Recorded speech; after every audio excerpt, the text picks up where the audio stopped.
Hello viewers, আসসালামু আলাইকুম। আশা করি সকলে ভালো আছেন। জি আলহামদুলিল্লাহ আমিও ভালো আছি।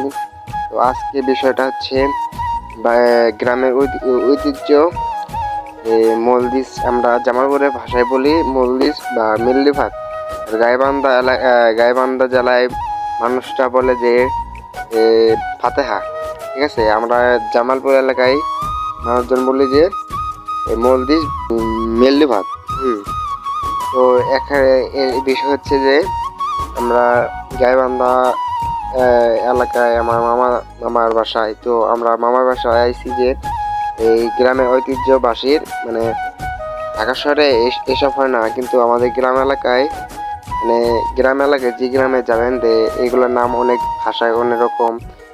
যেমন আমাদের জামালপুর এলাকায় ভাষা বলা হয় যে মিল মিল্লি ভাত বা মলদিস, বা আবার যে গাইবান্ধায় বলা হয় এটা গাইবান্ধা বলা হয় যে ফাতাহা।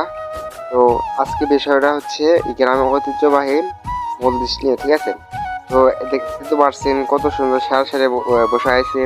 তো আমাদের জামালপুর এলাকায় এসব হচ্ছে আপনার মেলানিটা হচ্ছে পাতলা, কিন্তু ওই যে গাইবান্ধা এলাকার মেলানিটা হচ্ছে ভারী আরে দলা দলা। আমি ভিডিও শেষে ভিডিও করে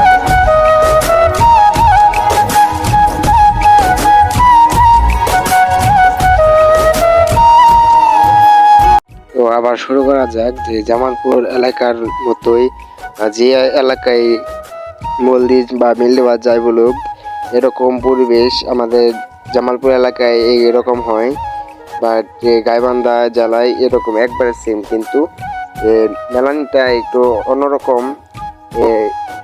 মেলানিটা অন্যরকম দেখতে পারছেন যে ভাত দিতেছে, আর একটু পরে মেলানি দিবে যে হুজুররা আইসে, মানে সব রকম এক, কিন্তু এদের খাবারটা অন্যরকম ভিন্ন, কিন্তু একদম মানে সেম। ঠিক আছে, কিন্তু আলাদা খাওয়া দাওয়া এগুলো আলাদা, আর সব কিছু একরকম। তো ভিডিও ভালো লাগলে লাইক দিয়ে যান, বা গ্রামে যে থাকেন তো গ্রামের ঐতিহ্যবাহী তো জানেনই। আর এতে দেখতে পারছি যে গাইবান্ধা এলাকায় কিরকম মেলানি দেওয়া হয়, তো এরকম মেলানি তো আমাদের এলাকায় দেওয়া হয় না, কিন্তু এখানে একটু পাতলা। ঠিক আছে, তো আজকে ভিডিওটা এই পর্যন্তই। তো আশা করি সকলে ভালো থাকবেন। আলহামদুলিল্লাহ, আসসালামু আলাইকুম।